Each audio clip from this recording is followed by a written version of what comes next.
Vivemos já a quarta revolução industrial que não sabemos onde isso nos levará. Mas sim, um mundo cada vez mais tecnológico, cada vez mais tomado pela inteligência artificial, fazendo parte do nosso dia a dia.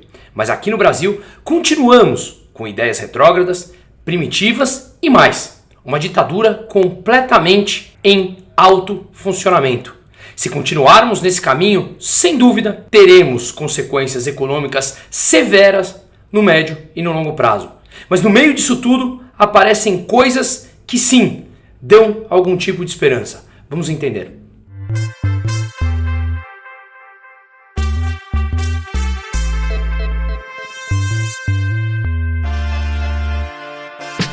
Se olharmos rapidamente na história, podemos dizer que talvez a primeira revolução industrial aconteceu entre 1760 e 1830, que foi basicamente as máquinas a vapor. Depois, 1860 até mais ou menos 1914, foi quando teve uma outra revolução já tomada pela eletricidade, pelo petróleo, pela forma de produção em que ela começou a ser alterada. Depois, em 1965 até os anos 90 do século passado, a gente viu o começo de produção de chips, a produção de computadores que começou ali nos anos 60, 70, ainda não para uso pessoal. E isso começou a tomar corpo mais nos anos 90. E agora vivemos essa nova revolução tomada pela inteligência artificial. Aquela mesma inteligência artificial que a gente já mostrou aqui que Lula, na semana passada, falou que não aguenta mais ouvir falar dela, que ele confia apenas na inteligência humana, mostrando, obviamente, o descapacitado que ele é e o primitivo que esse sujeito se encontra. O problema é que ele nos leva a todos com as consequências severas econômicas que ele tem implantado com a sua ideia ou com as suas ideias completamente retrógradas e, claro, comandada por todo um entorno cada vez mais autoritário. O ponto aqui que eu quero dizer é que os políticos, eles falam para soluções apenas no curto prazo. Caso contrário, eles não conseguiriam angariar votos, uma vez que grande parte da massa pensa sempre no curto prazo. Portanto, falar em uma revolução industrial lá na frente é algo muito abstrato, é algo muito longe, quando na verdade já estamos vivendo essa nova revolução. Por isso, os políticos, principalmente os populistas, e esses, quanto mais retrógrados, primitivos, repito muito essas palavras, for como Luiz Inácio Lula da Silva e todo o seu partido, a gente vê que mais a gente perde o caminho do futuro. Seguimos ainda buscando ideias como a CLT dos anos 30 de Getúlio Vargas, quando grande parte da população já quer outro tipo de relação de trabalho, com mais autonomia, com mais flexibilidade, como tivemos a oportunidade de analisar num vídeo nesse canal na semana passada. Portanto, os políticos só propõem soluções curto-prazistas porque eles sabem que ao pensar no longo prazo, isso não traria mais votos. E, obviamente, impor algum tipo de restrição, corte de gastos é impopular e faria com que eles, invariavelmente, perdessem as eleições. Pois bem, aqui a gente vê um governo com essas ideias antiquadas, com ideias de gastar muito mais do que arrecada, dado o nosso déficit, que já analisamos várias vezes aqui nesse canal. Mesmo assim, a popularidade desse governo não para de cair. Então as pessoas estão começando a entender que esse sujeito, ele veio para tomar o projeto de poder que nunca saiu da cabeça dele. E que das outras vezes, mesmo com todas as provas contundentes de desvios de bilhões dos cofres públicos, que impacta diretamente a economia, algumas pessoas ainda acreditaram. Não é mesmo? O senhor Armínio Fraga, por exemplo, um homem, um economista muito bem conceituado, muito bem estudado, conhecedor profundo da economia, mas que acreditou em sujeitos como esse.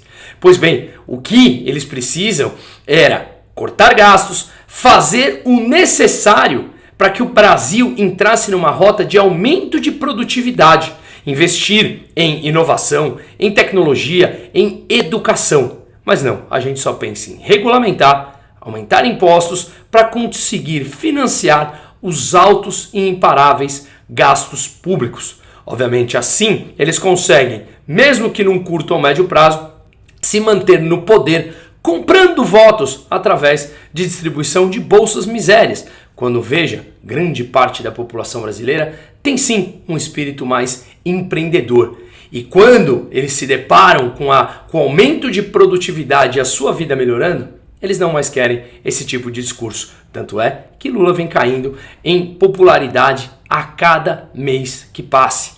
Espero que isso tenda a zero. Mas de qualquer maneira, o que a gente vem falando é que ao longo dessas revoluções industriais que mencionamos aqui no começo do vídeo, os países que eram potências nessas revoluções, em cada uma delas, aqueles países que não aprofundaram os investimentos para fazer parte desse novo mundo, ou daquele novo mundo naquele momento, simplesmente saiu de cena ou perdeu importância no cenário mundial. Países que eram importantes, por exemplo, na segunda revolução industrial, têm uma menor importância nos dias de hoje. Países que aderiram brutalmente com investimentos, entendendo que o mundo estava mudando ali a partir dos anos 60, 70, 80, 90 do século passado, hoje se tornaram potências importantes. Ou seja, se nós não embarcarmos no caminho da prosperidade do futuro, seguiremos sendo esse país medíocre, no sentido de ser mediano, quando muito mediano. Ao olharmos países que têm um índice de desenvolvimento humano mais elevado, que têm liberdade econômica mais avançada, que têm liberdades individuais, liberdades de expressão, estamos sempre na parte de baixo desse ranking, como também já analisamos em outros vídeos aqui.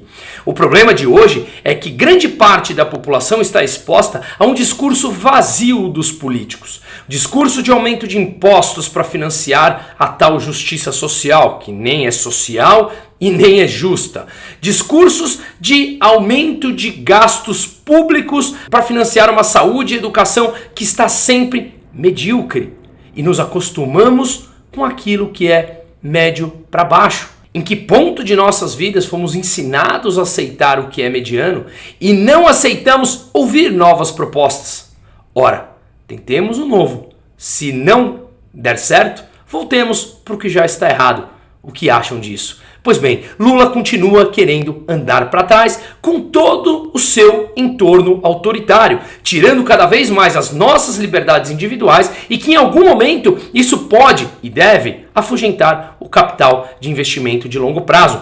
Também já falei isso no PIB. A formação bruta de capital fixo, que é investimento produtivo de longo prazo, vem caindo mês a mês. No ano passado, por exemplo, caiu 3%. Ou seja, se não trouxermos um ambiente econômico para investimentos, sem dúvida nenhuma, as consequências no médio e no longo prazo serão de uma produtividade estagnada e, claro, o mundo avançando em direção à inteligência artificial e o nosso presidente falando que está cansado dessa tal inteligência artificial. Ou seja, estamos expostos a discursos vazios, a discursos de aumento de impostos, a discurso de que o Estado deve ser grande interventor em nossas vidas, que eles devem sim ser responsáveis pelo que nós comemos, pelo que nós falamos, por aquilo que nós pensamos, por onde nossos filhos vão estudar, por onde nossos filhos deverão morar ou que eles poderão vestir. Enfim, um discurso completamente vazio que, por sorte,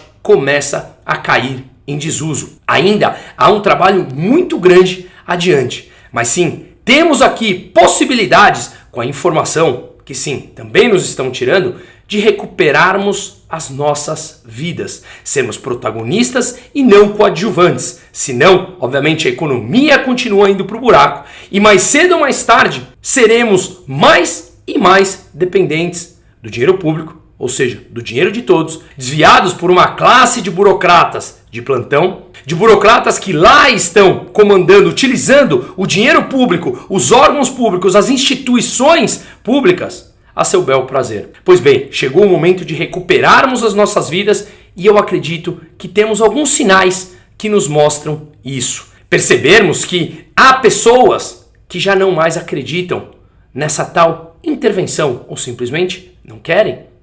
Ou pessoas que não aceitam mais que determinados burocratas entrem em suas casas para definir ou dar ordens e regras. As pessoas querem mais autonomia, as pessoas querem mais liberdade e não há outro caminho senão a busca pelo aumento da produtividade. A produtividade é essa que cresce apenas com investimento em inovação, tecnologia e educação, coisa que no Brasil estamos muito atrás de países importantes. Por exemplo, Singapura, que é um dos países mais livres e mais ricos do mundo, vem investindo brutalmente em inteligência artificial, inclusive incentivando e dando auxílio para que pessoas com mais de 40 anos possam se debruçar em estudos de inteligência artificial. Nós aqui continuamos discutindo coisas banais na nossa educação fundamental, tomado por uma militância. Ou seja, como é que competiremos nos próximos anos, nas próximas décadas, com pessoas completamente preparadas para satisfazer as demandas de um novo mercado de trabalho, enquanto nós aqui não preparamos absolutamente nada. Mas onde eu digo que eu vejo essa esperança? Ora, nitidamente, temos hoje um país em que as liberdades estão saindo da nossa realidade. Elas estão passando na nossa frente e indo embora. Estamos vendo cada vez mais próximos de nós uma censura. Pessoas, e no meu entorno tem bastante, que simplesmente não podem voltar ao seu país porque têm os passaportes cancelados. Palavras não podem ser ditas. O seu pensamento não pode ser expressado em determinada forma ou local. Temos que pensar como o sistema manda. Não é mesmo, senhor Lula? Quando o senhor falou da Vale do Rio Doce, que as empresas, inclusive as privadas, devem pensar como o governo pensa. Isso tem muito mais a ver com o que foi o verdadeiro fascismo e não com qualquer outro tipo de coisa. Pois bem, essa semana aconteceu algo extremamente importante. Pessoas, jornalistas, economistas, congressistas brasileiros deram uma coletiva de imprensa nos Estados Unidos com jornalistas locais e congressistas americanos, falando que hoje o Brasil abertamente é uma ditadura e que há uma ordem instaurada pelo judiciário em que ele simplesmente derruba redes sociais, congela contas, cancela passaportes para que muitos não possam voltar ao Brasil, voltar à sua terra natal. Caso contrário, serão presos. Quais os crimes? Ora, o que eles julgarem. Pois bem, isso é extremamente importante porque o mundo começa a ver isso. Eu mesmo tenho um grupo que chama Brasil em Problemas, Brasil em Problemas, com jornalistas liberais na Europa, de alguns países, em que eu pedi para eles criaram esse grupo e eu começo sempre a divulgar e escrever para eles o que está acontecendo no Brasil. Portanto, as informações que não chegam por mídias convencionais estão chegando de outra forma na Europa e de uma forma muito maior, como esse evento que aconteceu nos Estados Unidos. Vamos ver aqui alguns trechos, por exemplo, do meu amigo e deputado federal Marcel Van Hatten, que estava comigo em Buenos Aires nas eleições de Milei e passamos um final de semana lá entendendo toda a forma de política e economia da Argentina. Foi também um outro amigo meu que a gente faz bastante programa junto, Paulo Figueiredo, este que está, entre aspas, exilado, não pode voltar ao Brasil porque também tem as suas contas congeladas e tem o passaporte retido, com redes sociais canceladas, contas congeladas pelo Supremo Tribunal Federal. Ouça um pouco do que Marcel Van Hatten falou, e muito bem falado, abertamente, que o Brasil é uma ditadura e não há mais o menor resquício de democracia aqui, e também o que disse Paulo Figueiredo. The United States of America is the largest democracy in the Americas. Brazil is the second largest, or used to be. We all know that democracy is an ongoing process, while freedom, as Ronald Reagan once said, is not passed on to our children in the bloodstream. It must be fought for, protected and handed on for them to do the same. This is why we are here, to fight for our freedoms and to call to the world's attention the severe setbacks we are experiencing today in Brazil's democracy, freedom and rule of law. He renews my faith in this country. Ladies and gentlemen, I stand before you as a living testament of Brazil's democracy crisis. Until 2022, I was the most watched political journalist in the country during prime time on cable TV. At that time, I also had 5 million followers across various social media platforms. Then, overnight, my social media was blocked in Brazil My Brazilian passport was canceled and my bank accounts were frozen by order of the Supreme Court Justice Alexandre de Moraes.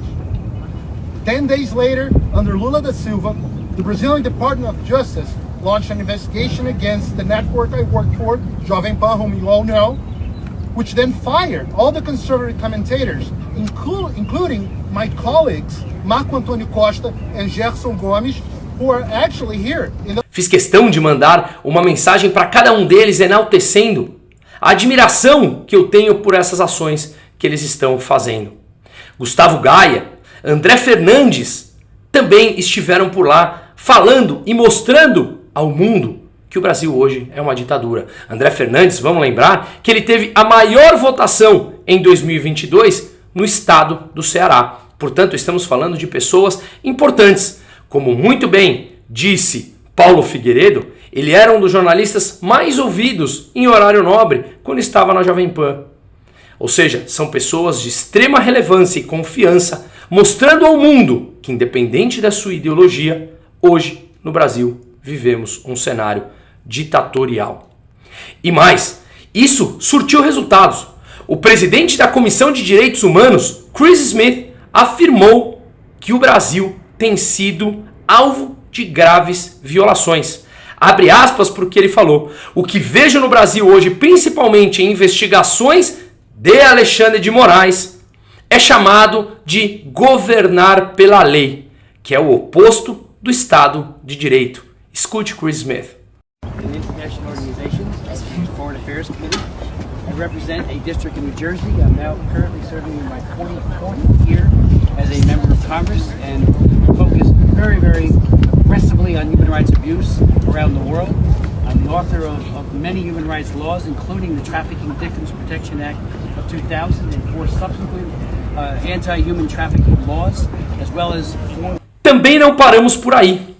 Na Organização dos Estados Americanos, Ludmila Lins Grillo, uma juíza que está exilada nos Estados Unidos, Alan dos Santos, que há anos conseguiu exílio também nos Estados Unidos, tudo graças à ordem impostas pelo Supremo Tribunal Federal aqui no Brasil, também falaram a esse órgão, a Organização dos Estados Americanos, a OEA, mostrando abertamente e textualmente que o Brasil hoje é uma ditadura.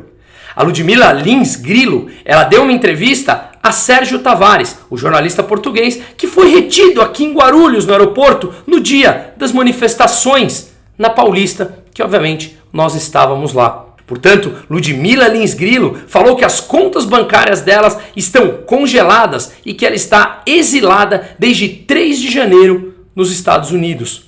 Que as redes sociais dela foram derrubadas e, claro, sempre por ordem do Supremo Tribunal Federal. Escute a Ludmila.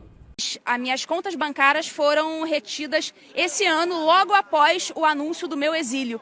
Então, eu anunciei o exílio no dia 3 de janeiro e as minhas contas foram bloqueadas no dia 8 de janeiro. Até coincidência, né, a data, né, 8 de janeiro. Mas foi por conta do anúncio do meu exílio. E não pode entrar no Brasil, então? Não, jamais arriscaria entrar no Brasil. Então, nesse meio tempo, eu trouxe todos os meus bens para os Estados Unidos em silêncio. Eu me estabeleci aqui, pedi asilo, já estou completamente documentada e daqui eu vou continuar a fazer o trabalho de denunciar a ditadura que está acontecendo no Brasil. E como brasileira, como é que vê essa situação de jornalistas, parlamentares, juízes terem que deixar o seu país, a sua família, as suas coisas para vir para outro país? Como é que se sente? A gente sente uma tristeza muito profunda, porque uma coisa é você sair do seu país porque você quer viver o American Dream. Outra coisa é você sair do seu país porque você não pode mais morar lá, porque você está sendo perseguido pela máquina pública, pelas autoridades que tomaram o poder. Então é uma tristeza muito grande. Alan dos Santos, que tinha o Terça Livre com milhões de visualizações eleitores, também que teve a sua empresa arruinada porque ele fazia oposição. E vamos lembrar que, mesmo sob o governo Biden, que é um governo alinhado à esquerda, e Alan dos Santos sendo abertamente de direita, mesmo assim, o governo Biden negou um pedido de extradição que o Brasil fez para que Alan dos Santos tivesse que voltar ao Brasil extraditado e ficar preso. Ou seja, o governo dos Estados Unidos, mesmo sendo governado pela esquerda, falou que ele não extradita ninguém porque o suposto crime que ele cometeu, crime de opinião, não é um crime. Mas para determinados juízes aqui no Brasil, ter opinião é crime. E aí, sim, aplaudimos aqui novamente os Estados Unidos por essa decisão de negar a extradição. E para piorar, junto a Alexandre de Moraes, o presidente da Anatel, Agência Nacional de Telecomunicações, disse que a agência terá, escute bem, poder de polícia para retirar do ar todos os sites e aplicativos que constem desinformação ou informação antidemocrática. Ocorre que ninguém presente no evento informou o que é ou não desinformação.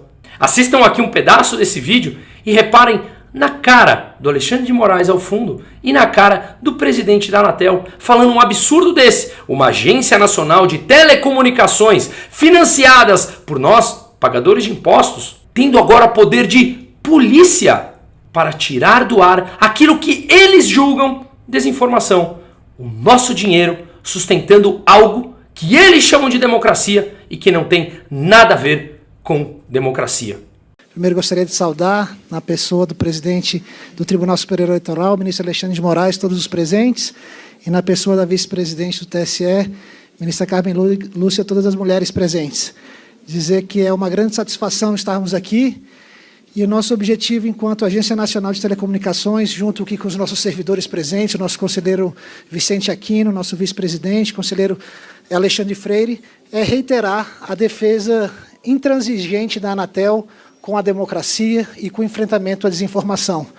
Juntos com os parceiros aqui no CIED, estaremos irmanados 24 horas por dia, como disse o presidente, o pessoal já está avisado que é 24 horas por dia, estaremos irmanados aqui em garantir que as eleições desse ano ocorram de forma limpa, democrática, e que o cidadão e a cidadã, o eleitor e a eleitora, possam tomar a sua decisão em quem votar, com pleno acesso à informação e livres de desinformação, de fake news e de deepfakes.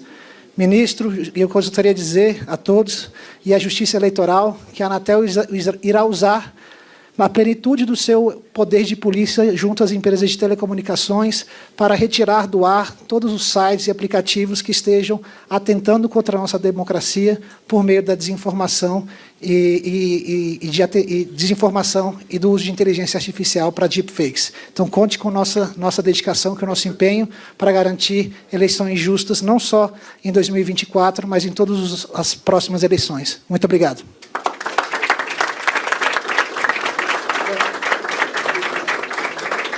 Vamos lembrar que nesse mesmo evento foi anunciado que foi criado o órgão de Centro de Combate à Desinformação em Defesa da Democracia. Quem será o comandante desse órgão?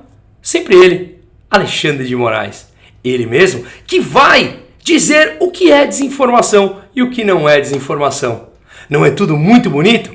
Esse é o Brasil de hoje, que precisa atrair bilhões de reais para manter os investimentos de médio e de longo prazo numa economia que não investe e não cresce em produtividade, para manter cada vez mais um Estado maior, um Estado mais inchado e pessoas manipuladas e controladas com o uso do dinheiro público para satisfazer alguns poucos burocratas de plantão e manter o projeto do PT de poder de pé.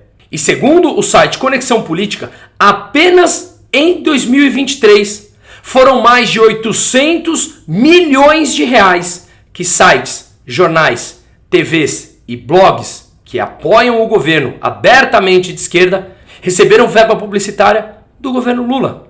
Sites como Brasil 247, Portal Fórum, Diário Centro do Mundo e inclusive a Folha de São Paulo disse que esse valor pode ser maior, 800 milhões de reais. Enquanto isso, o governo busca fechar as suas contas subindo imposto da população, ou seja, retirando dinheiro do bolso da população e das empresas, tirando capacidade de investimento, tirando capacidade de consumo por aumentar a carga tributária e, ao mesmo tempo, liberando dinheiro, crédito subsidiado, que é prejuízo no dinheiro público. Liberando também, de forma antecipada, o 13º do INSS, para que, obviamente, mais dinheiro a população tenha na mão no curto prazo para poder gastar, para que o PIB seja anunciado com crescimento. Quando, na verdade, ao analisarmos os investimentos de longo prazo dentro do PIB, ou seja, a formação bruta de capital fixo, como eu falei, fica caindo. No ano passado caiu 3%. O que vemos hoje no Brasil é um crescimento do PIB pelos gastos da família, que grande parte vem por transferência de renda do governo. Aumento de gasto público, aumento de endividamento. E, portanto, no médio e no longo prazo, com o endividamento crescendo, cada vez mais você tem dificuldade para atrair capital de investidores, para financiar o gasto público, ou precisa continuar com taxas de juros mais altas, obviamente, para compensar o risco de quem está emprestando para um país mais endividado. Além do mais, quando o Supremo Tribunal Federal cria um ambiente completamente hostil à atividade empresarial, mudando regras, aumentando impostos, dificultando contratação, é claro que mais empresas pensarão 2 vezes se virão. Um Estado mais endividado, pessoas mais dependentes de um Estado, pessoas e empresas endividadas pagando altos impostos. Investidores realmente repensam nesse processo. Não chegamos ainda nesse ponto. Isso é no médio e no longo prazo. E lembra que os discursos políticos são sempre de curto prazo, para satisfazer os anseios e as demandas de grande parte da população que pensa no curto prazo. Mas movimentos como esses, que a gente viu, está mostrando ao mundo que o Brasil hoje é um país completamente autoritário, onde não temos mais as nossas liberdades individuais, mas que cada vez mais somos pessoas dispostas a dar a cara e a lutar por isso. Coragem estimula coragem. Portanto, vemos um movimento importante anunciado ao mundo e pessoas, americanos, europeus, entendendo e divulgando para seu entorno que o Brasil hoje é uma ditadura na mão de poucos. Hoje, ainda digo que somos poucos que percebemos essa falta de liberdade, essa ditadura imposta no Brasil e esse problema econômico no médio e no longo prazo. Mas cada vez mais a gente vê pessoas que fazem movimentos como esse e estamos tendo um aumento significativo de pessoas. Portanto, eu digo, somos poucos a falarmos disso. Mas quando eu vejo um movimento do que a gente fez na Paulista, independente de político, e sim contra o status quo, pelas nossas liberdades, a favor da liberdade econômica, a favor das liberdades individuais, quando eu vejo tomando corpo de congressistas nos Estados Unidos, mostrando ao mundo que o Brasil hoje é uma ditadura e a mesma coisa na Europa, eu pergunto, será mesmo que somos poucos? Coragem estimula coragem. Vamos adiante e por um país livre. Venceremos.